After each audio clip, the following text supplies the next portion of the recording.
Assalamualaikum warahmatullahi wabarakatuh.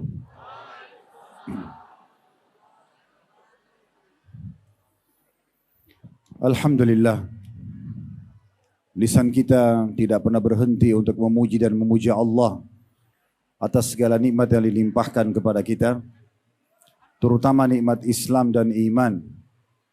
Yang dengan Islam dan iman kita jadi mengenal siapa pencipta alam semesta ini.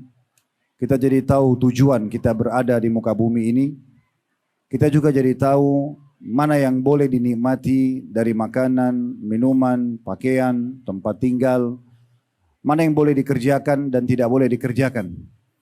Dan dengan ini akhirnya kita punya panduan hidup. Dan dengan itu pula kita akan diberikan balasan yang sempurna yang nantinya akan kita raih di surga nanti. Oleh karena itu Allah Subhanahu wa taala memastikan kepada kita agar selalu menikmati dan bersyukur apapun yang telah Dia berikan, dan syukur ini diberikan atau dimudahkan dengan dua komponen kata alhamdulillah. Maka jadilah orang yang selalu mengucapkan kata-kata ini tentunya. Selanjutnya kita panjatkan salam hormat kita kepada utusan Allah Nabi besar Muhammad sallallahu alaihi wa ala alihi wa sahbihi wasallam, sebagaimana Allah telah perintahkan kita untuk mengucapkan salam hormat tersebut. Dan tentunya sebagai balas jasa 23 tahun dari masa hidup beliau dihabiskan untuk agama ini. 13 tahun di fase Mekah, semuanya dengan hinaan, cacian, puncaknya diusir dari kampung halamannya sendiri. Dan itu dilalui dengan kesabaran, serta 10 tahun fase Madinah, semuanya penyempurnaan terhadap agama ini sehingga sampai kepada kita semuanya. Pertama-tama kita mengucapkan qadarallahu ma syaa fa'al karena hujan lagi turun. Saya berharap teman-teman kita yang sudah hadir yang memang belum bisa mendapatkan tempat bernaung, harap bersabar karena memang tidak cukup tempatnya. Mungkin bagi teman-teman yang di belakang belum tahu kalau kondisi di depan juga sudah penuh, maka saya berharap bersabar, insya Allah. Mudah-mudahan dengan sedikit pengorbanan ini ada pahala tambahan di sisi Allah Subhanahu wa taala. Dan perlu saya sampaikan, Nabi Muhammad sallallahu alaihi wasallam bila turun hujan, maka beliau seringkali membuka imamahnya, bahkan membuka sebagian sedikit baju dan kerah bajunya dan membiarkan air hujan menimpa tubuh beliau, dan beliau mengatakan, sungguh air ini baru turun dari rahmat Tuhannya. Maksudnya air ini baru saja difilter kembali dan dijadikan layak untuk dikonsumsi. Karena air yang kita konsumsi sekarang untuk mandi, untuk masak, minum dan segala macam sebenarnya bukan air yang baru. Air yang sudah dari dulu, dari awal diciptakan oleh Allah Subhanahu wa taala, bahkan jauh sebelum manusia diciptakan, dan kemudian difilter dengan hujan ini. Oleh karena itu insya Allah air hujan adalah air yang berkah. Dan Nabi SAW mengajarkan di saat hujan seperti ini kita membaca Allahumma sayyiban nafi'a. Ya Allah jadikanlah hujan yang penuh kebaikan. Dan juga beliau mengajarkan doa mutirna bifadlillahi wa rahmati. Kami telah mendapatkan hujan dengan izin Allah dan rahmat dari Allah Subhanahu wa taala. Kemudian selanjutnya teman-teman sekalian, saya ingin menjalankan sunnah Nabi alaihi salatu wassalam, yaitu sabda beliau, man lam yashkurun nas la yashkurullah. Siapa yang belum berterima kasih kepada manusia maka belum berterima kasih kepada Allah. Secara pribadi dan juga mengatasnamakan tim KHB Official, kami mengucapkan jazakumullah akhiran kepada Pak Wali Kota dan Ibu Wali Kota serta seluruh jajaran pemerintahan yang sudah terlibat di Kota Makassar sehingga terlaksana tablik akbar kita di lapangan Karibosi ini, serta juga kepada seluruh jemaah yang sudah meluangkan waktunya datang, mungkin mengeluarkan biaya, meluangkan waktu, mungkin juga ada yang meninggalkan pekerjaannya. Semoga semua ini dicatat pahala yang melimpah oleh Allah Subhanahu wa taala dan juga dijadikan sebagai tambahan amal di timbangan Bapak Ibu nanti pada hari kiamat, dijadikan penyebab peninggian derajatnya, pembersihan dosanya dan juga dipenuhi hajat-hajatnya. Allahumma amin. Selanjutnya teman-teman sekalian, ya, karena mayoritas atau ada juga teman-teman kita yang musafir dari Jakarta dan dari beberapa wilayah di Indonesia yang datang, maka tadi waktu sholat maghrib sudah menjamak dengan isya. Khusus bagi teman-teman yang di Kota Makassar, nanti akan ada break sholat isya setelah kita menyampaikan beberapa saat tema kita. Selepas sholat Isya insya Allah kita lanjutkan kembali. Baik, saya duduk juga di sini Bapak Ibu sekalian bukan karena saya lebih tahu daripada Anda semua, tapi kita ingin menjalankan perintah Nabi SAW, dan tentu awal dulu perintah Allah, kemudian baru perintah Nabi SAW, di mana Allah berfirman, "Fadzakir fa inna dzikra tanfa'ul mu'minin." Saling berikan peringatanlah, karena peringatan sangat bermanfaat bagi orang-orang beriman. Jadi duduk mendengarkan ceramah, mendengarkan penyampaian firman Allah Subhanahu wa ta'ala yang kekal dalam kitab suci Al-Quran, dan juga mendengarkan penyampaian Nabi SAW adalah bagian yang sangat mulia. Dan ini adalah majelis ilmu yang dihadiri oleh para malaikat. Jadi memang hal-hal yang seperti ini sangat mendasar sekali untuk kita selalu lakukan. Dan kata Nabi SAW, ad-dinun nasiha. Agama ini semua isinya nasihat. Ingatlah para sahabat Nabi, para salaf saleh, kaum tabi'in, tabi'in. Mereka itu bahkan kalau bertemu satu sama yang lain walaupun akan berpisah habis atau selepas sholat 5 waktu saja, maka mereka pasti saling mengatakan satu sama yang lain, ta'al nu'minu sa'ah. Ayo kita menambah iman kita sesaat. Walaupun mereka hanya saling mengingatkan saja surah Al-Asr. Bismillahirrahmanirrahim. Wal asr. Demi waktu dan masa kalian di muka bumi ini yang sangat terbatas. Innal insana lafi khusr. Banyak sekali manusia yang dalam keadaan rugi dan akan menyesal, yang sangat menyesal nanti pada hari kiamat. Illal ladzina amanu wa amilus shalihat. Kecuali orang-orang yang beriman dan sibuk beramal saleh. Wa tawasaw bil haqqi wa tawasaw bis sabr. Saling mewasiatkan kebenaran ini dan saling mewasiatkan untuk menyampaikan agar bersabar di atas kebenaran ini. Jadi memang kita duduk seperti ini teman-teman, mungkin sudah saatnya diadakan tablik akbar di lapangan yang besar seperti ini. Kalau memang kapasitas masjid sudah tidak memadai. Jadi bukan hanya sekedar diisi dengan acara-acara yang lain. Seakan-akan kalau pengajian tidak pantas untuk dihadiri oleh banyak di antara kalangan muslimin. Imam Ahmad rahimahullah, kalau beliau duduk dalam majlisnya, itu tidak kurang dari 5.000 sampai 7.000 orang yang datang hanya untuk menukil sebuah hadis dari lisan beliau. Itu juga dengan Imam Syafi'i, Imam Malik, penuh majelis mereka dihadiri dan itu sudah biasa di kalangan orang-orang dulu. Maka semoga saja Allah ikhlaskan niat kita. Baik saya sebagai pemateri dan teman-teman yang hadir, ketahuilah majelis ini sekali lagi majelis ilmu, majelis yang paling mulia di muka bumi. Inilah majelis yang dihadiri oleh para malaikat. Sebagaimana sabda Nabi SAW dalam hadis yang sahih, Allah punya golongan malaikat. Yang malaikat-malaikat ini tugasnya hanya mencari majlis ilmu saja. Mereka berkeliling di muka bumi, bila mereka temukan majlis ilmu itu mereka saling panggil satu sama yang lain. Kemudian mereka duduk dan mendengarkan sampai dari majlis itu sampai ke langit mereka memenuhi tempat tersebut. Dan juga Nabi SAW sangat gembira kalau melihat ada di antara sahabat, di antara kaum muslimin yang datang ingin mendengarkan ilmu. Dan mereka mengatakan, atau beliau mengatakan, marhaban bitalabatil ilm. Selamat datang para penuntut ilmu. Ilmu agama ini mulia sekali.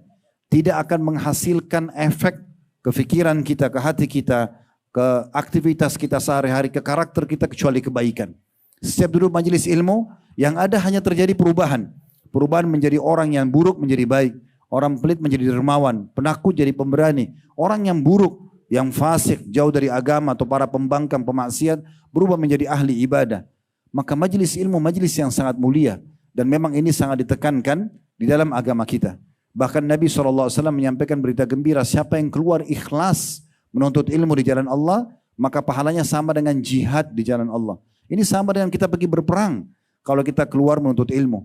Sebagian ulama mengatakan tinta atau pena yang dipakai oleh para ulama menulis ilmu dan yang ditulis oleh para penuntut ilmu jauh lebih mulia dibandingkan darah yang ditumpahkan oleh para syuhada. Karena kalau darah syuhada hanya untuk diri dia sendiri. Tapi kalau ilmu buat dia dan buat orang lain. Seorang alim bisa menyabarkan 10.000 orang miskin agar bersabar dengan kehidupan mereka. Bisa membakar semangat 10.000 para mujahid sehingga mereka siap untuk berperang dan mempertahankan agama Allah. Bisa membuat 10.000 orang yang fasik, pemabuk, pezina untuk meninggalkan keburukan mereka. Maka majelis ilmu majelis yang sangat mulia. Tidak sia-sia teman-teman melangkah di sini. Setiap langkah kita menuju ke majelis ilmu kalau kita ikhlas akan dicatat pahala di sisi Allah SWT dan akan menjadi saksi pada hari kiamat kalau langkah-langkah kita ini menuju ke jalan Allah Subhanahu wa taala dan belajar adalah jalan yang sangat mulia. Sebagian ulama sampai ada yang mengatakan kalau ada orang meninggal sementara dia menuju ke ilmu, baik mengajar ataupun belajar, maka dipastikan orang itu mati syahid sebagaimana para syuhada. Juga kata Nabi SAW, siapa yang keluar ikhlas ingin menuntut ilmu agama, maka akan dicatatkan untuknya pahala haji lengkap. Semua kita tahu berapa biayanya haji, cukup besar. Bisa puluhan juta, ratusan juta. Belum lagi kita harus luangkan waktu, energi dan segala macam. Kita bisa raih teman-teman hanya dengan duduk dalam majlis ilmu. Maka semua ini keutamaan yang akan kita raih. Dan Ibnu Qayyim rahimahullah menyusun tidak kurang dari 100 keutamaan orang hadir dalam majlis ilmu. Dan itu mungkin tidak bisa kita sebutkan semua. Tapi mudah-mudahan tadi sudah mewakili. Saudaraku seiman, saya ingin menyampaikan tema kita malam ini dengan judul, semoga Allah berkahi. Ya, ini awalnya judulnya saya susun, inilah akibat perbuatanmu. Namun kemudian teman-teman panitia sempat mengubah dengan hikmah Allah Subhanahu wa taala pertanggungjawaban amalmu. Tapi saya melihat sinkronisasi keduanya adalah sama. Pasti terjadi dengan hikmah Allah Subhanahu wa taala. Namun intinya saya akan menyampaikan dengan izin Allah Subhanahu wa taala apa yang harus kita lakukan selama kita hidup di muka bumi ini sehingga tidak tersia-siakan waktu kita selama hidup, dan kemudian kita juga menjauhi apapun yang bisa mendatangkan mudarat atau hukuman dari Allah Subhanahu wa taala kepada para pembangkang. Metode yang kita gunakan teman-teman sekalian, kita akan banyak mentadabburi ayat-ayat Al-Quran. Maka saya berharap nanti teman-teman pada saat saya sebutkan, coba buka surah ini, ayat ini, dibuka di aplikasi Al-Quran di handphonenya. Kemudian kita tadabburi sama-sama ayat-ayat Al-Quran, karena tidak ada sesuatu yang paling dahsyat dalam mengubah keadaan seseorang. Seperti saya katakan tadi, dari buruk menjadi baik, dari pelit menjadi dermawan, penakut jadi pemberani, dari buruk, dari fasik, jauh dari agama, pelanggar dan orang yang lalai menjadi orang yang bertakwa, seperti pengaruh Al-Quran. Al-Quran sangat luar biasa pengaruhnya. Baik, kita akan mulai teman-teman sekalian materi kita, semoga Allah berkahi. Kita akan membaca surah Al-Zalzalah. Saya yakin kita hafal semua surah ini. Tapi ada beberapa ayat nanti di beberapa surah yang kita akan bicara tentang penyesalan yang akan terjadi bagi orang-orang yang tidak mengisi hari-harinya dengan amal saleh pada hari kiamat nanti di surah-surah yang lainnya. Namun surah Al-Zalzalah surah nomor 99 ayat 1 sampai ayat 8 akan menjadi landasan bahasan kita. Karena kita sedang bicara masalah pertanggungjawaban amalmu. Bunyinya, A'udzubillahi minasyaitonirrajim. Bismillahirrahmanirrahim. Silakan dibuka kalau ada yang mau buka. Ya, surah Al-Zalzalah, surah nomor 99, ayatnya sampai ayat 1 sampai ayat 9, ayat 8 maaf ya.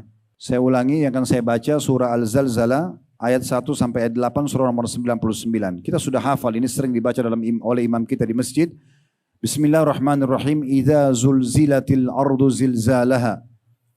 Ingatlah, pelajarilah, sadarilah ketika bumi itu nanti akan digoncangkan dengan dahsyat pada hari kiamat. Kalau teman-teman mau merenungi tadabburi ayat pertama ini, kata ulama gambaran kecilnya terjadi kiamat, goncangan dahsyat hari kiamat adalah gempa yang terjadi. Gempa itu selalu hitungannya detik. Tidak akan pernah ada gempa hitungan menit. Kalau hitungan menit, maka pasti akan hancur seluruh muka bumi ini. Hitungan detik saja sudah terlalu banyak kerusakan yang terjadi dari bangunan-bangunan yang runtuh, korban yang berjatuhan.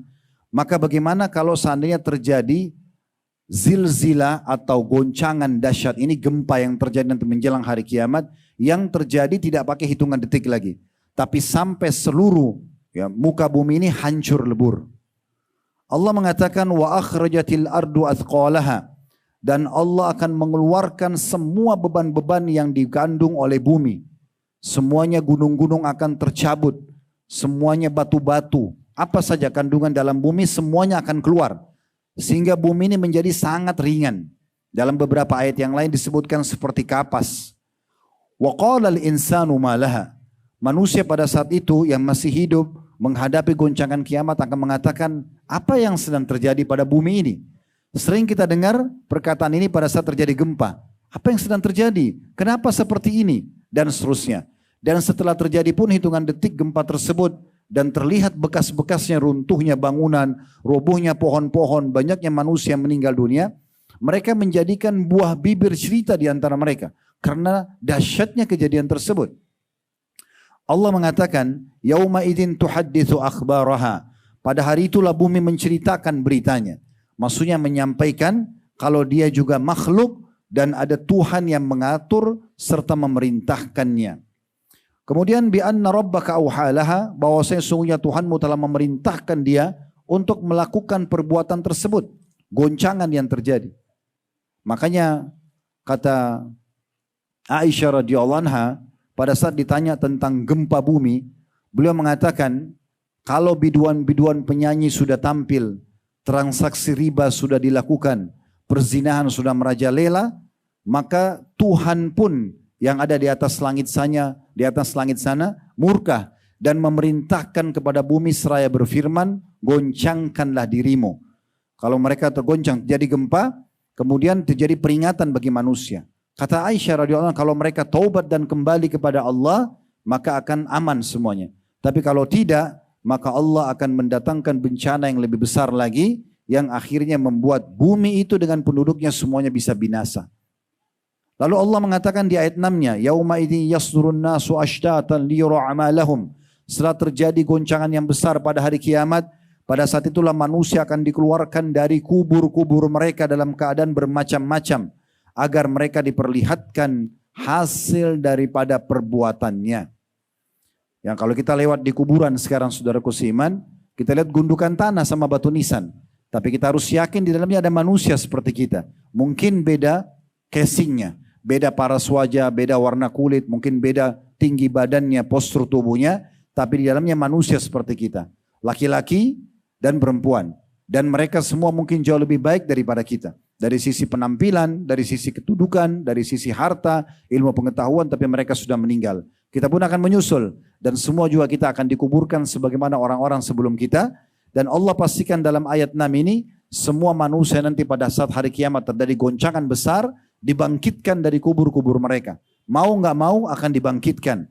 Kemudian barulah masuk dalam inti bahasan kita, ayat 7 dan ayat 8, فَمَنْ يَعْمَلْ مِثْقَالَ ذَرَّةٍ خَيْرًا يَرَى. Siapa yang berbuat seperti biji sawi dari kebaikan, senyum dengan muslim, pernah membantu orang dengan 1.000 rupiah, berbagi sepotong roti, apa saja kebaikan, dari yang kecil sampai yang besar, maka akan diperlihatkan kepadanya, serta juga akan diberikan balasannya. Selanjutnya ayat 8, وَمَنْ يَعْمَلْ مِثْقَالَ ذَرَّةٍ شَرًّا يَرَى. Dan siapa yang berbuat seperti biji sawi dari keburukan, kemaksiatan, cuma mungkin menatap sekejap yang haram lalu dialihkan pandangan matanya. Mungkin dia pernah ucapkan satu kata menyindir, kemudian dia berhenti dari sindirannya. Mungkin isyarat tangannya, dosa kecil. Misal, untuk menjatuhkan orang lain, maka tetap akan diperlihatkan dan juga akan diberikan hukumannya. Beranjak dari ini teman-teman sekalian, kita akan menjadikan ini tolok ukur dari bahasan yang akan kita bahas pada kesempatan ini. 2 ayat terakhir surah Al-Zalzalah, siapa yang berbuat kebaikan akan diperlihatkan dan diberikan balasannya, dan siapa yang membuat keburukan akan diperlihatkan dan akan diberikan hukumannya. Abu Hurairah berkata radhiyallahu anhu dalam sebuah statement beliau, tidak ada perbuatan dosa yang akan dihapus dari buku amal seorang hamba. Sekali lagi, tidak ada perbuatan dosa yang akan dihapus oleh Allah dari buku seorang hamba secara tulisan. Tetapi akan dihapus secara hukuman kalau dia bertaubat. Tetapi tetap saja ada. Kalau orang berzina di umur 17 tahun, di sebuah tempat, di suatu waktu, misal di malam hari. Kemudian di umur 19 tahun dia bertobat. Kalau dia bertobat 19 tahun, hukumannya dihapus. Tetapi secara histori tidak akan dihapus. Dia akan tetap lihat supaya dia tahu bagaimana kemahakuasaan Allah mencatat semua apa yang dia lakukan. Dalam salah satu ayat Al-Quran, orang-orang kafir nanti pada saat menerima bukunya pada hari kiamat, mereka mengatakan, ma li hadzal kitab. Buku apa yang kami terima ini? La yughadiru saghiratan wala kabiratan illa ahsaha. Sama sekali tidak membedakan mana yang besar dan mana yang kecil. Kata sebagian ulama tafsir, yang kecil adalah waktu seseorang pertama lahir dari rahim ibunya, tangisan pertama, kedipan mata pertama, tarikan nafas pertama, sampai yang ke-100, yang ke-1000, sampai dia meninggal dunia, semuanya tercatat. Di waktu itu, di tempat itu, apapun aktivitasnya, walaupun sedang tidak melakukan apa-apa, dosa atau amal saleh, kedipan mata saja, semua akan dicatat. Dan semua akan diperlihatkan pada hari kiamat nanti. Saudaraku seiman, kita harus menyadari bahwasanya kita semua ada di muka bumi ini, lahir di sini, ada tujuannya. Ada tujuannya. Kita lahir dari rahim ibu kita, lalu kemudian kita tiba-tiba sudah punya status sebagai anak. Ibu kita punya status sebagai ibu, ayah kita punya status sebagai ayah. Kemudian semua ini ada. Cahaya, air, udara, api, semuanya ada. Lingkungan kita ada. Pola kehidupan dan roda kehidupan sedang berjalan. Ini semuanya ada tujuannya. Islam sudah mengajarkan kepada kita tentang tujuan tersebut. Jangan keluar dari tujuan itu. Jangan sampai justru kita mengambil dan menikmati pernak-pernik yang meninggalkan tujuan utama kita hidup. Allah mengekalkan dalam surah Az-Zariyat, surah nomor 51 ayat 56. Tujuan utama kita lahir di muka bumi. Jangan keluar dari tujuan ini. Wa ma khalaqtul jinna wal insa illa liya'budun. Aku tidak menciptakan jin dan manusia, kata Allah, kecuali untuk mengabdi dan menyembah kepadaku. Orang yang tanya, saudaraku seiman, Ustaz, apakah memang saya diciptakan di muka bumi ini untuk sholat? Saya katakan iya. Apakah diciptakan untuk puasa, zakat, ya, kemudian bakti sama orang tua, jenguk orang sakit, membaca Al-Quran, berzikir, haji dan umrah, majelis ilmu? Jawabannya iya. Apa ada tujuan lain? Tidak ada. Tidak ada tujuan lain. Dan kita dilarang melanggar apapun yang Allah larang untuk kita langgar. Kalau makan, minum, tidur, belanja, ini pernak-perniknya kehidupan. Pernak-pernik. Jangan pernak-perniknya menjadi nomor satu, lalu kemudian tujuan utama kita lupakan. Rugi sekali teman-teman. Kita akan menyesal pada hari kiamat nanti, kalau ada 1 detik saja dari hidup kita yang kita tidak isi dengan amal-amal saleh. Menyesalnya luar biasa. Kalau seandainya detik ini, ada orang yang dihidupkan dari kuburan, dan dia hadir bersama kita dan kita berikan dia mikrofon untuk dia menyampaikan kira-kira apa yang dia ingin nasihatkan kepada kita di saat dia diberikan hidup setengah jam saja. Setengah jam diberikan waktu untuk hidup, kira-kira apa yang akan dia ucapkan kepada kita? Atau bayangkan setiap orang di antara kita sekarang meninggal, baru tadi diantar di kuburan dan dikuburkan, kemudian Allah berikan kesempatan dia hidup 5 menit, tidak usah setengah jam, untuk dia menyampaikan apa yang dia rasakan dan dia lihat di alam kubur. Kira-kira apa yang akan dia sampaikan kepada kita, saudaraku sekalian? Apakah dia akan mengatakan, silakan kamu habiskan waktu kamu di mall misalnya, atau cari makanan favoritmu, atau silakan bergaul seperti atau membuang-buang waktu seperti biasa yang kamu lakukan? Demi Allah tidak. Mereka akan mengatakan, segera taubat kepada Allah, segera ibadah. Saya sudah lihat apa yang kalian tidak lihat. Mereka semua akan mengatakan itu. Umar bin Abdul Aziz rahimahullah mengatakan pada saat mengantar jenazah, dan beliau ingin menasihati dirinya dan juga orang di sekitarnya. Beliau mengatakan, aku seakan-akan sedang diajak bicara oleh penghuni-penghuni kuburan ini. Mereka sedang bicara mengatakan, wahai Umar, kalau seandainya engkau tahu bagaimana tanah kuburan dan belatung-belatungnya menyedot ya, otot-otot kami, lemak-lemak kami, isi sumsum tulang-tulang kami, kemudian merusak semua tulang-tulang kami sehingga keropos, bahkan memakan isi bola mata kami, dan menghabiskan mengukur semua rambut kami yang dulunya indah. Kalau seandainya engkau tahu, wahai Umar, bagaimana sekarang kami menyesal dengan semua detik hidup kami yang sudah kami buang cuma-cuma, dan juga dosa yang pernah kami lakukan sengaja atau tidak sengaja, bagaimana menyesalnya kami, dan juga bagaimana menyesalnya kami dengan amal-amal soleh yang kami tinggalkan, sempat luput hanya karena dia amal sunnah dan kami mengatakan sudahlah itu kan cuma sunnah. Bagaimana menyesalnya kami? Maka niscaya hai Umar, engkau tidak akan pernah mau menikmati makanan, minuman sampai engkau menyempurnakan apa yang sedang diperintahkan oleh Tuhanmu Allah Subhanahu wa taala. Saudaraku seiman, semua dai-dai, semua ulama, semua kiai kita kalau menyampaikan ceramah seperti yang kami sampaikan, kami hanya bisa berteriak-teriak di mikrofon seperti ini. Kami tidak mungkin datang ke rumah Bapak Ibu dan saudaraku seiman untuk mengawasi Anda setiap saat. Ngetuk rumah, ayo sholat, ayo tutup aurat, ayo tinggalkan yang haram, riba, zina, bohong, menipu. Itu nggak mungkin. maka Anda harus engah. Orang yang cerdas sampai padanya sebuah peringatan, maka dia akan jadikan sebagai pegangan hidupnya. Dia akan jadikan sebagai pegangan hidupnya. Dia jadikan sebagai pegangan hidup sehingga tidak ada yang jadi masalah buat dia. Sisi yang lain, saudaraku seiman, apa yang Allah Subhanahu wa taala perintahkan kepada kita, apa yang Allah perintahkan kepada kita, semuanya baik, semuanya baik. Sering saya sampaikan di pengajian, kita disuruh jujur. Orang jujur disukai oleh manusia, disukai oleh Allah. Kita kalau bermuamalah dengan orang jujur, semua perkataannya baik, semuanya jujur, kita akan nyaman bermuamalah dengan dia. Allah perintahkan kita agar bertanggung jawab. Tidak ada orang yang tidak suka dengan orang yang diberikan amanah lalu tanggung jawab. Orang yang selalu berbuat baik, dermawan, ya, dan apapun sifat-sifat baik, semuanya itu diperintahkan oleh Allah adalah perbuatan-perbuatan baik. Dan juga apa yang dilarang oleh Allah, bohong, menipu, memukul, menggunjing, mencuri, membunuh, semua ini tidak baik. Dan Allah jadikan buruk di mata manusia. Lalu pertanyaan sederhana, apa yang menghalangi Anda untuk menjadi laki-laki yang saleh dan perempuan yang salehah?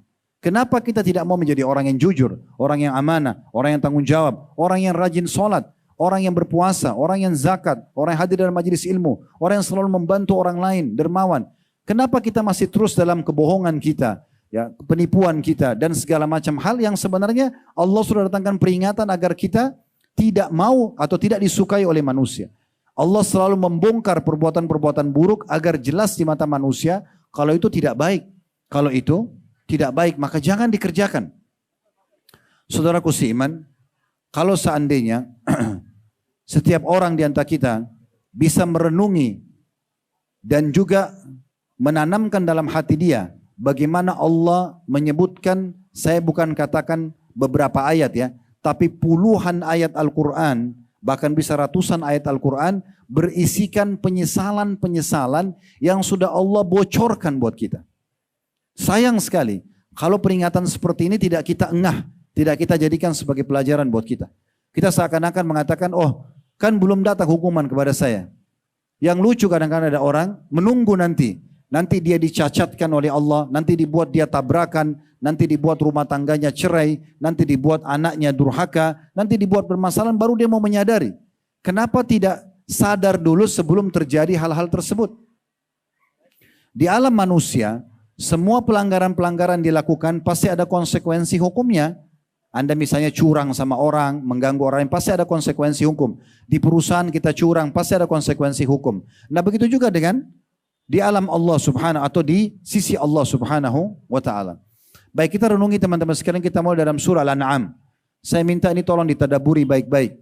Karena peringatan seperti ini, Allah lah yang memudahkan lisan kami sekarang menyampaikan. Allah yang memudahkan ya pemerintahan Kota Makassar, jazakumullah khair, untuk memudahkan pengajian kita. Allah yang memudahkan langkah kaki Anda untuk datang dan mendengarkan. Ini jangan dianggap sebagai sebuah seremoni atau testimoni saja. Allah ingin kita merenungi sama-sama ayat-ayat ini. Karena tidak ada sesuatu yang terucapkan dari lisan kami kecuali sudah Allah yang mengaturnya.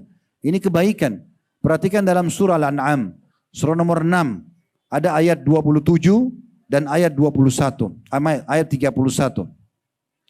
Surah Al-An'am ini, surah nomor 6 dalam Al-Quran, disebutkan di ayat 27-nya, ini contoh penyesalan yang akan terjadi nanti, yang bunyinya, saya bacakan, walau tara idh wukifu 'alan nari faqalu ya laitana nuraddu wa la nukadziba bi ayati rabbina wa nakuna minal mu'minin.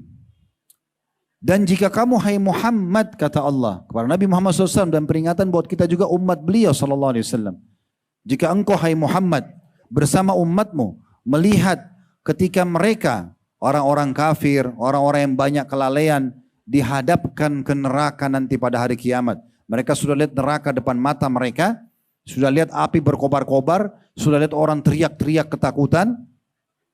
Lalu mereka akan berkata, para ahli neraka akan berkata, ini sudah dikasih bocorannya, jangan menjadi mereka. Allah sudah bilang, mereka akan berkata, kiranya kami dikembalikan ke dunia dan tidak mendustakan ayat-ayat Tuhan kami, serta menjadi orang-orang yang beriman. Tentulah hai Muhammad, kamu melihat peristiwa atau suatu peristiwa yang mengharukan.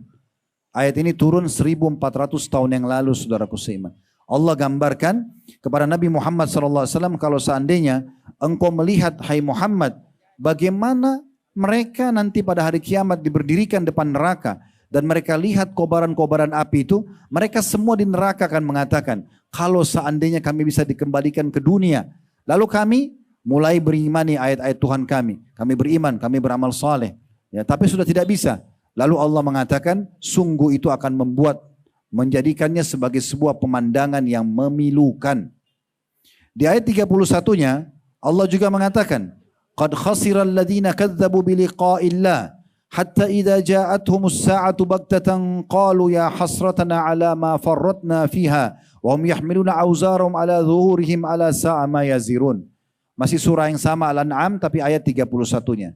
Allah berfirman, sungguh telah rugilah, binasalah, celakalah, menyesallah, itu maknanya semua sama.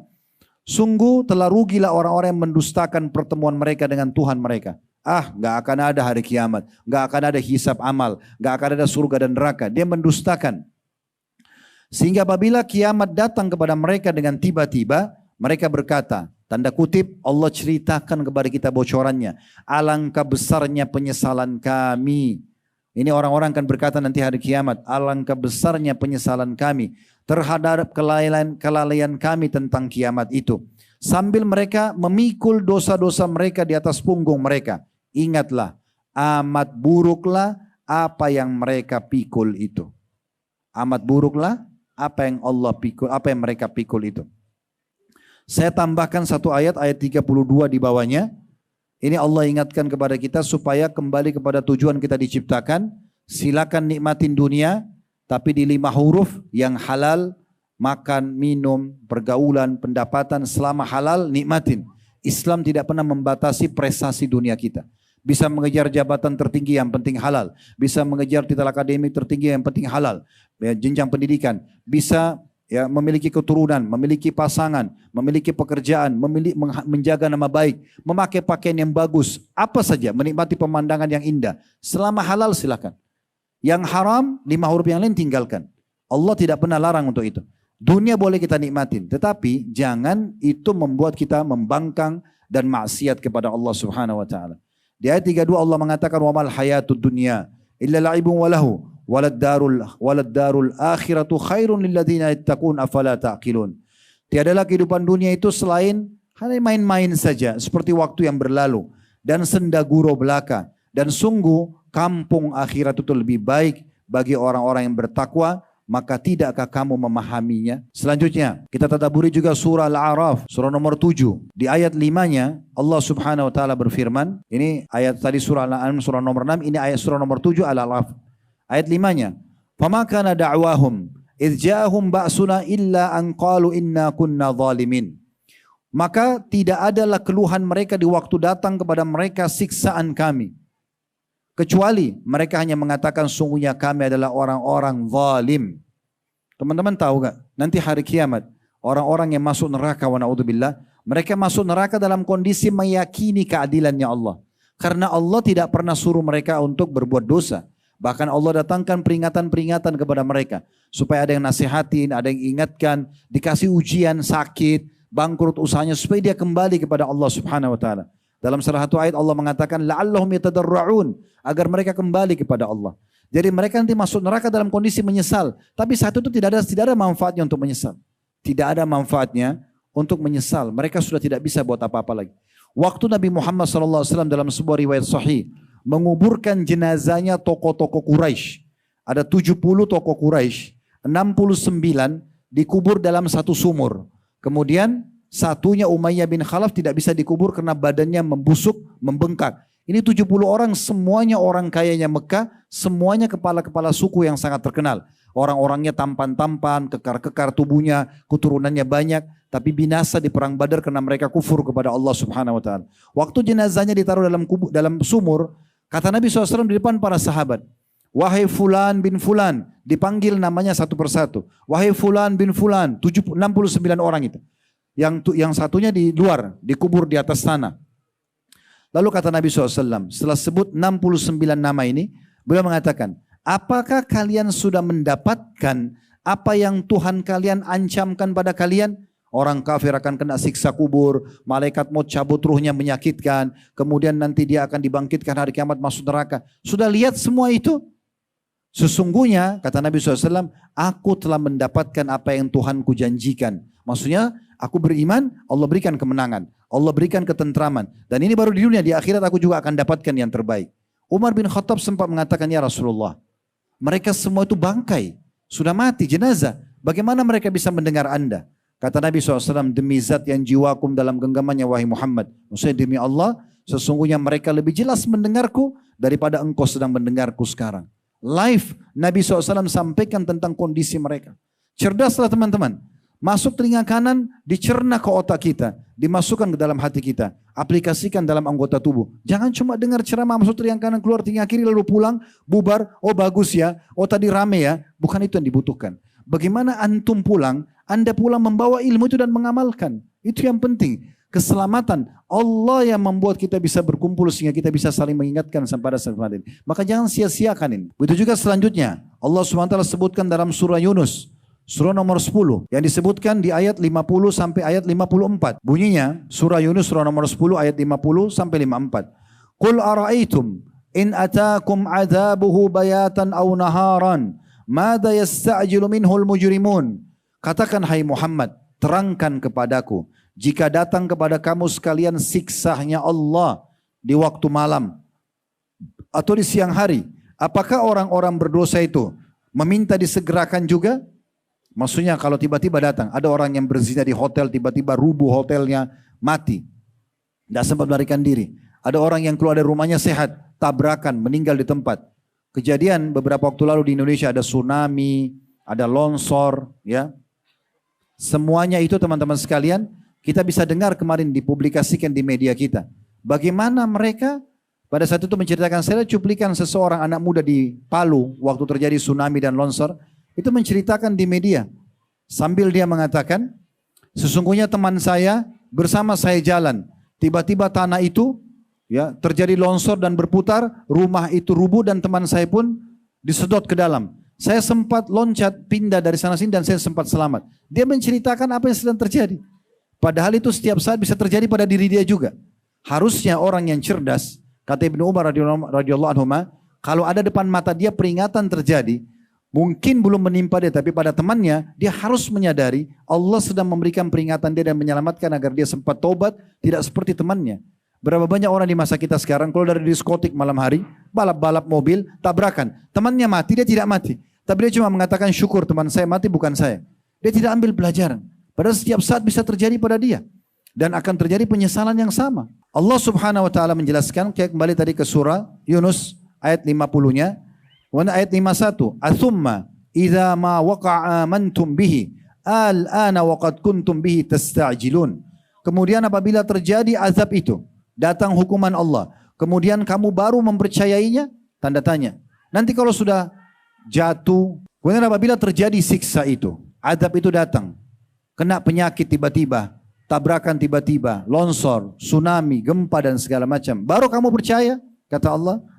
Apakah sekarang baru kamu percaya dan yakin, padahal sebelumnya kamu termasuk orang-orang yang minta selalu disegerakan, jangan ya akhi mabuk, ukhti jangan begini. Diingatkan, sudahlah nggak usah nggak apa-apa, seakan-akan tidak datang siksaan. Begitu datang siksaan, ya baru menyesal. Ayat 52-nya, "Tsumma qila lil ladzina zalamu dzuqu adzabal khuldi hal tujzauna illa bima kuntum taksibun." Dan dikatakan kepada orang-orang yang zalim, ya, rasakanlah olehmu siksaan yang kekal. Kamu tidak diberi balasan kecuali seperti apa yang kamu lakukan saja. Kamu berbuat baik dapat balasannya, kamu berbuat buruk kamu akan dihukum. Kalau ada orang yang masih menganggap remeh siksa-siksa Allah ini teman-teman sekalian, sebenarnya banyak sekali contoh-contoh yang Allah sudah kasih kepada kita. Seperti misalnya kita pernah rasakan demam ya. Semua kita pasti pernah demam karena ini didatangkan oleh Allah Subhanahu wa taala sebagai ujian bagi hambanya. Kata Nabi SAW, sungguhnya demam itu adalah bagian daripada tiupan panasnya api neraka. Dinginkanlah dengan air. Di sini kita bisa lihat kalau kita rasa demam, mungkin anggaplah demam yang paling pernah kita rasakan misalnya 38, 48. Saya pernah demam 40 derajat. Panas sekali, waktu itu sudah harus dirawat, kami masih mahasiswa di Madinah. luar biasa. Gak bisa makan, gak bisa minum, gak bisa tidur. Ini baru ujian kecil Allah datangkan dan cuma 1-2 hari. Bagaimana kalau orang didatangkan dengan panasnya api neraka, dibakar dan tidak ada jalan, tidak bisa negosiasi ya di hari kiamat itu, tidak bisa minta tolong sama siapapun. Neraka akan dijaga oleh malaikat-malaikat yang keras dan kasar. Mereka tidak bisa diajak negosiasi. Ayat 53-nya, wa yastambi'unaka haqqun hu qul i wa rabbi innahu lahaq wa ma antum bimu'jizin. Dan mereka menanyakan kepadamu, hai Muhammad, benarkah azab-azab yang kamu ancamkan itu akan datang? Katakan, ya demi Tuhanku, sesungguhnya azab itu adalah benar dan kamu sekali-kali tidak akan bisa luput darinya. Ayat 54-nya. Ini masih surah Yunus sama ayat terakhir di surah Yunus ini. Walau anna likulli nafsin dhalamat ma fil ardi laftadat bih wa asarrun nadamata lamma ra'ul azab wa qudiya bainahum bil qisti wa hum la yudlamun. Dan kalau setiap diri yang zalim atau berbuat musyrik, berbuat kekafiran, maksiat, tidak mau taubat, itu mempunyai segala apa yang ada di bumi, tentu dia akan menebus dirinya dengan itu pada hari kiamat nanti. Dan mereka menyebutkan penyesalannya ketika mereka telah menyaksikan siksaan itu. Dan telah diberi keputusan di antara mereka dengan adil di hari kiamat, sedangkan mereka tidak dianiaya sedikit pun. Kita baca ayat selanjutnya, mungkin ini ayat terakhir baru kita break dulu untuk sholat ya. Yaitu dalam surah Maryam, surah nomor 19 ayat 39 yang bunyinya wa anzirhum yaumal hasrati id qudiyal amru wa hum fi ghaflatin wa hum la yu'minun. Ingatkan mereka hai Muhammad, sampaikan kepada semua manusia yang sudah beriman dan yang belum beriman. Ingatkan kepada mereka semua hari penyesalan, yaitu ketika segala perkara telah diputuskan di hari kiamat nanti, dan mereka dalam keadaan lalai dan juga mereka tidak beriman. Sebagai penutup kata-kata saya, kita break sholat isya dulu. Teman-teman, nanti hari kiamat ada 3 golongan orang yang menyesal. 3 golongan orang yang menyesal. Yang pertama, penyesalannya abadi, yaitu orang-orang yang kafir, orang musyrik, orang munafik. Mereka tidak beriman kepada Allah. Mereka tidak beriman pada risalah Nabi Muhammad SAW. Ini kekal abadi penyesalannya. Karena mereka masuk neraka tidak ada peluang untuk keluar.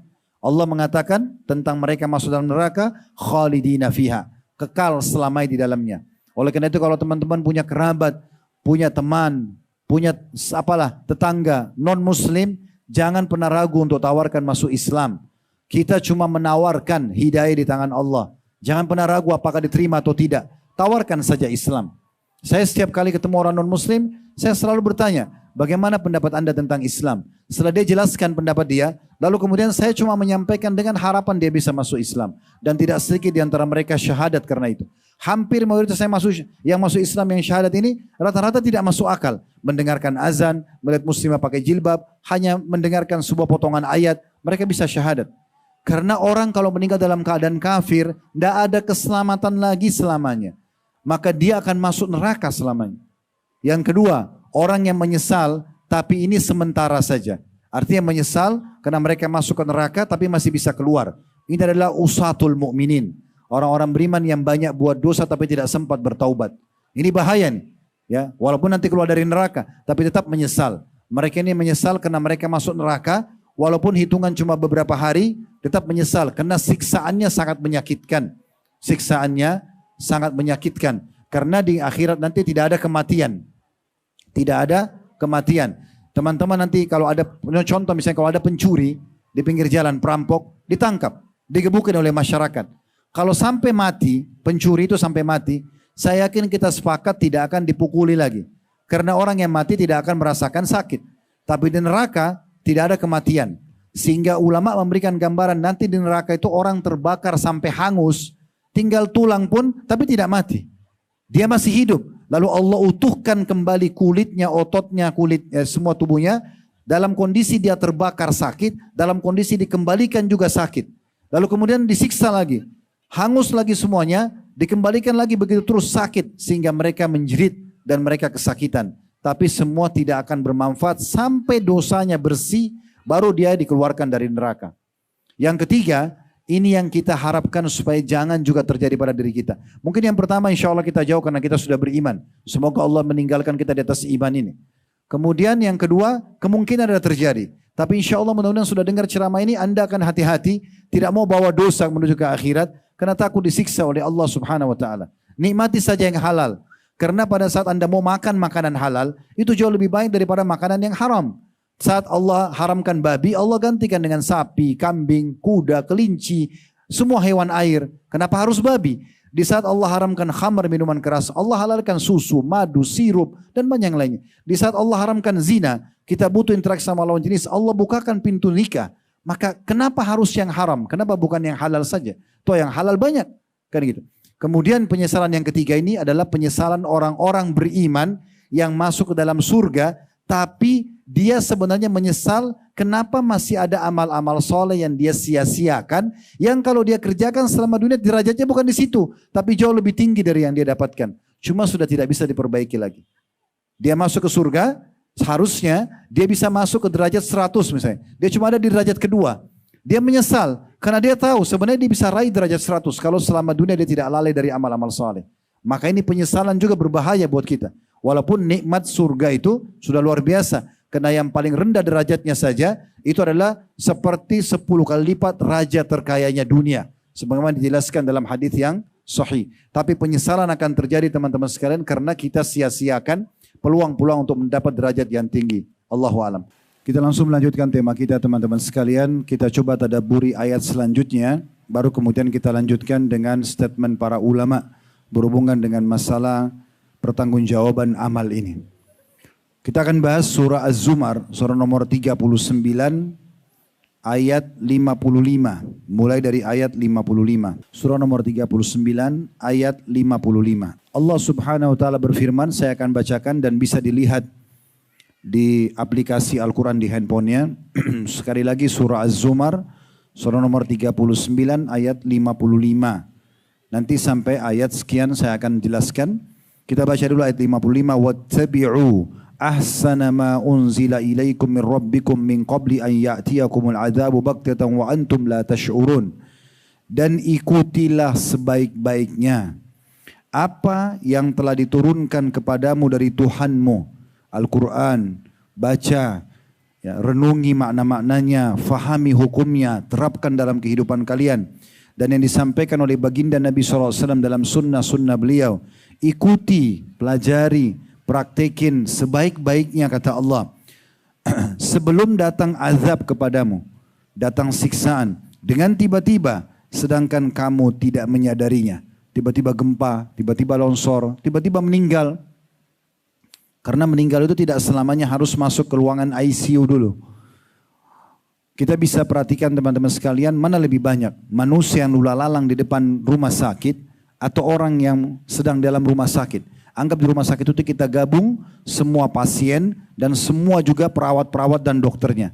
Kira-kira jumlah yang ada di rumah sakit dengan yang lula lalang berapa banyak? Lebih banyak, yang mana lebih banyak? Kita akan temukan pasti orang yang lula lalang dalam seharian. Berarti orang lebih banyak meninggal dalam kondisi sehat daripada sakit. Berapa banyak orang keluar sudah sehat. Bahkan seorang olahragawan, binaragawan. Saya berapa kali dapat cuplikan beberapa binaragawan yang lagi angkat besi dengan bangganya tiba-tiba ajal datang meninggal di tempat. Berapa banyak? Bruce Lee ahli bela diri meninggal. Sehebat apapun dia dengan jurusnya meninggal. Semua juga orang akan meninggal dunia. Maka Allah ingatkan sebelum datang itu ikuti baik-baik, dengarkan, pelajari, praktekin. Lalu Allah mengatakan sebelum datang azab kepadamu. Sehingga kamu tidak menyadarinya. Lalu Allah bilang di ayat 56-nya. Di saat datang ajal itu. Dan datang azab kepada seseorang yang lupa kepada Allah. Antakula nafsun ya hasrata ala ma farrattu fi jambillahi wa in kuntu laminas sakhirin. Pada saat itu. Jangan ada orang yang mengatakan amat besar penyesalanku atas kelalaianku dalam menunaikan kewajiban terhadap Allah. Sedangkan aku sesungguhnya termasuk orang-orang yang memperolok-olok agama Allah. Apa itu sholat? Apa itu puasa? Apa sih itu hadir ceramah? Kenapa harus tutup aurat? Kenapa harus ribut dengan pendapatan riba? Kenapa harus begini dan begitu? Ini nanti orang semua akan menyesal nih. Beruntunglah orang yang engah, sadar, kemudian dia memberhentikan dan menyelamatkan dirinya. Ayat 57-nya Allah mengatakan au taqula law annallaha hadani lakuntu minal muttaqin. Dan jangan juga nanti pada saat ajal datang, kemudian ada azab datang misalnya menjemput nyawanya, baru dia mengatakan, ya, kalau sekiranya Allah memberikan petunjuk kepadaku, tentulah aku termasuk orang-orang yang bertakwa. Kemudian ayat 58-nya, au taqula hina taral adzaba law anna li karratan fa akuna minal muhsinin. Atau supaya jangan juga ada yang mengatakan nanti, ini nanti kalau terjadi, jangan sampai nyesal. Dan supaya jangan ada yang mengatakan, maksudnya pada saat ajalnya datang, pada saat dia lihat siksa Allah, kalau sekiranya aku dapat kembali ke dunia, niscaya aku akan termasuk orang-orang yang berbuat baik. Ayat 59-nya, bala qad ja'atka ayati fakadzdzabta biha wastakbarta wa kunta minal kafirin. Katakan hai Muhammad, bukankah sebenarnya telah datang keterangan-keteranganku kepadamu? Para ustadz, para kiai sudah menyampaikan ceramah di mana-mana di masa kita sekarang, di media semua sudah digunakan peringatan tentang kematian, tentang alam barzah, tentang hari kebangkitan, tentang surga dan neraka, mana halal, mana haram, mana yang tidak boleh, mana yang boleh. Kata Allah, sebenarnya telah datang kepadamu keterangan-keteranganku, lalu kamu mendustakannya dan kamu menyombongkan diri, dan kamu termasuk orang-orang yang kafir. Ayat 60-nya, wa yaumal qiyamati taral ladzina kadzabu 'ala Allahi wujuhuhum muswaddah alaysa fi jahannama mathwan lil mutakabbirin. Dan pada hari kiamat nanti kamu pasti akan menyaksikan wajah orang-orang yang berbuat dusta terhadap Allah, para pelaku dosa yang tidak taubat, muka mereka menjadi hitam. Bukankah dalam neraka jahanam itu ada tempat bagi orang-orang yang menyombongkan diri? Ayat 61-nya, ini terakhir yang kita baca di ayat atau surah Zumar, wa yunajjillahu alladhina ittaqaw bimafazatihim la yamassuhumus su'u wa la hum yahzanun. Dan Allah akan menyelamatkan orang-orang yang bertakwa. Takwa artinya patuh dan tunduk, menikmati yang halal, mengerjakan diperintahkan wajib atau sunnah, dan meninggalkan yang haram dan makruh. Allah akan menyelamatkan orang yang bertakwa karena kemenangan diberikan kepada mereka. Mereka tiada disentuh oleh azab dalam kurung neraka dan tidak pula mereka berduka cita. Ini ayat-ayat Al-Quran sudah turun 1400 tahun yang lalu. Jangan sampai kalian berkata begini, jangan sampai kalian mengatakan begini. Allah sudah kasih perumpamaan nanti yang akan diucapkan orang-orang yang menyesal pada saat ajalnya datang. Perhatikan teman-teman sekalian perkataan Imam Qatadah rahimahullah. Setelah membaca ayat-ayat penyesalan, sebenarnya ayatnya banyak ya, ratusan ayat, ini cuma sebagian kita bacakan. Hampir semua mirip penyesalan-penyesalan yang ada di dalamnya. Imam Qatadah mengatakan, demi Allah, mereka tidak berharap kembali ke dunia untuk menemui keluarganya lagi. Akan tetapi mereka berharap dikembalikan ke dunia untuk melaksanakan ketaatan kepada Allah Azza wa Jalla. Setelah membaca ayat-ayat ini, beliau mengatakan semua nanti itu orang-orang yang menyesal pada saat mati, maka mereka bukan berharap kembali ke dunia lagi kalau dikasih kesempatan untuk kumpul sama istri, sama suami, sama anak, kemudian makan makanan favorit, meeting miliaran rupiah, apalah, berolahraga atau yang lainnya yang pernah perniknya. Tapi mereka akan sibuk dengan ketaatan kepada Allah Subhanahu wa taala. Bukan berarti teman-teman sekalian ini kita tidak bisa berbuat dan menikmati dunia kita yang sifatnya mubah. Seperti mandi, makan, olahraga. Tadi saya sudah sempat singgung, kita boleh lakukan. Bahkan orang-orang saleh boleh dan soleha menikmati apa saja yang selama itu Allah halalkan, dan di dunia mereka bisa nikmati. Kita boleh makan dan minum yang halalan thayyibah. Halal dibolehkan, thayyibah berkualitas. Dalam Islam boleh, saudaraku seiman. Kita masuk ke satu toko buah, kita temukan ada apel misalnya, kualitas super yang paling bagus 300.000 per kilo misalnya, dan kita mampu membelinya. Ada apel kualitas B dengan harga 200.000. Lalu kita beli yang 300.000. Bolehkah? Boleh. Orang beriman bahkan dianjurkan untuk itu. Dia boleh makan yang halal dan berkualitas selama dia mampu. Berarti orang beriman boleh makan enak. Boleh minum minuman yang enak selama halal. Boleh pakai baju yang baru. Boleh pakai baju yang bagus. Bahkan Nabi Muhammad SAW pernah melihat sahabat kumuh sekali. Penampilannya lusuh, kotor. Pertama Nabi tanya dia apa? Apa kau punya harta? Apa kau punya harta?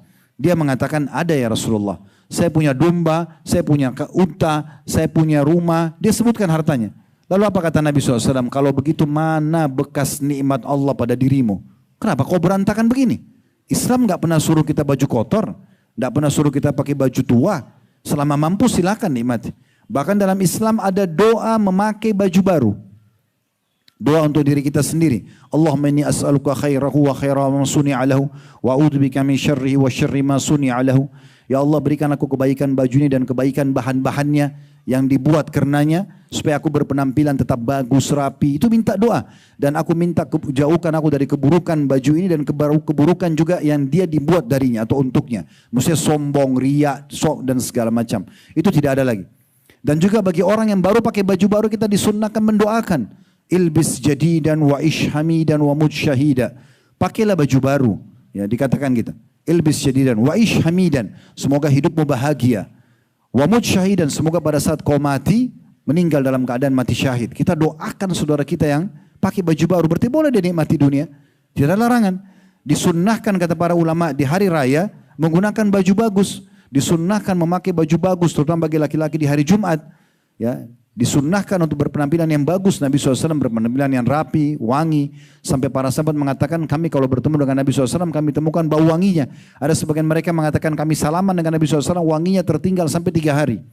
Dan saking wanginya Nabi SAW sampai keringat beliau pun itu berbau wangi. Sebagian sahabat menjadikannya sebagai parfum. Seperti yang dilakukan oleh sepupu beliau Ummu Hani radhiyallahu anha. Dan banyak sekali contoh-contoh yang lain masalah ini. Boleh kita mengejar jabatan tertinggi selama tidak melakukan yang haram. Boleh kita kejar titel terbaik di akademik, silakan. Semuanya boleh yang terbaik. Berarti orang beriman menikmati dunia bukan? Menikmati dunia. Di dunia mereka nikmati, di akhirat mereka dapat balasan yang baik. Lalu kenapa harus menjadi orang yang pembangkang dan durhaka? Apa manfaatnya? Tidak ada. Hanya dunia saja didapatkan, karena dia berumur dengan yang haram, di akhirat akan datang siksa yang buat mereka menyesal selamanya. Oleh itu teman-teman sekalian, coba kita lihat bagaimana janji Allah Subhanahu wa taala. Pegangi resep ini baik-baik. Jangan pernah berpikir, oh saya kalau bertakwa, saya kalau patuh, kalau bahasa sederhana saya menjadi laki-laki soleh atau perempuan soleha, mungkin hidup saya akan susah. Ini dibantah dalam Al-Quran. Allah berfirman di dalam surah An-Nahl, surah nomor 16 ayat 97.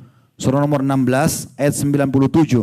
Man amila salihan min dzakarin wa untha wa huwa mu'minun falanuhyiyannahu hayatan thayyibah wa lanajziyannahum ajrahum bi ahsani ma kanu ya'malun. Siapapun yang beramal saleh, jujur, amanah, tanggung jawab, salat, puasa, tutup aurat, pendapatannya halal, beramal saleh dari laki-laki dan perempuan, sementara dia adalah orang beriman, pasti kami akan bahagiakan hidupnya. Kami akan berikan dia kehidupan yang sempurna, yang baik, terpenuhi. Hayatan thayyibah. Thayyibah artinya berkualitas. Dan kami pasti akan balas nanti di akhirat. Dari amal-amal yang mereka kerjakan di dunia sudah mereka boleh nikmatin yang halal. Di akhirat kami akan balas dengan balasan yang lebih baik dari apa yang mereka kerjakan. Mungkin kita hanya sholat malam beberapa kali, tapi Allah SWT berikan balasan yang banyak. Pernah ada seorang sahabat, baru aja syahadat. Baru syahadat, ikut perang mati syahid. Lalu kata, belum sempat sholat. Lalu kata Nabi SAW, coba lihat orang ini. Dia berbuat ringan, tapi pahalanya besar. Begitu dalam Islam. Pernah ada sahabat Nabi 2 orang, dua-duanya meninggal, bedanya cuma 1 pekan. Yang satu meninggal pekan ini mati syahid. Disolati oleh Nabi SAW dan para sahabat. Pekan depannya sahabat dekatnya mati, umurnya hampir sama. Tapi dipanjangkan umur satu pekan saja. Lalu Nabi SAW sholati jenazah yang kedua. Lalu beliau tanya para sahabat yang hadir, bagaimana menurut kalian kedudukannya orang yang sekarang kita sholati dibandingkan dengan temannya yang pekan lalu? Kata para sahabat, ya Rasulullah, mereka berpikir orang yang meninggal pekan lalu mati syahid lebih baik. Mereka bilang, semoga saja jenazah ini bisa meraih derajat yang diraih oleh sahabatnya karena persahabatan mereka.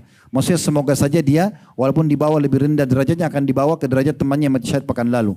Apa kata Nabi SAW? Demi zat yang jiwaku dalam genggamnya, maksudnya demi Allah, sungguh jenazah yang baru kalian solati ini lebih tinggi derajatnya daripada temannya yang mati syahid pekan lalu, jaraknya di surga antara langit dan bumi. Karena dia sempat sholat sepekan, sempat zikir sepekan. Jangan anggap remeh satu amal saleh.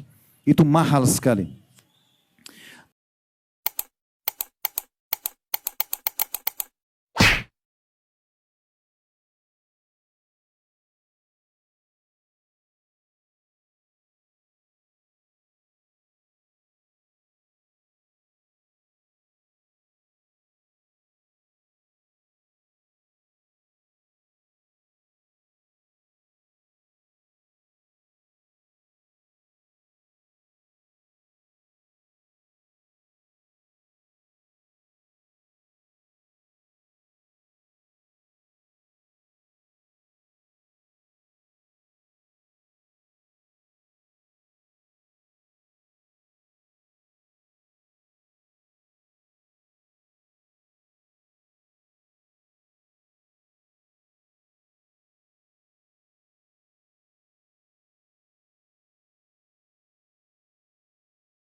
warahmatullahi wabarakatuh.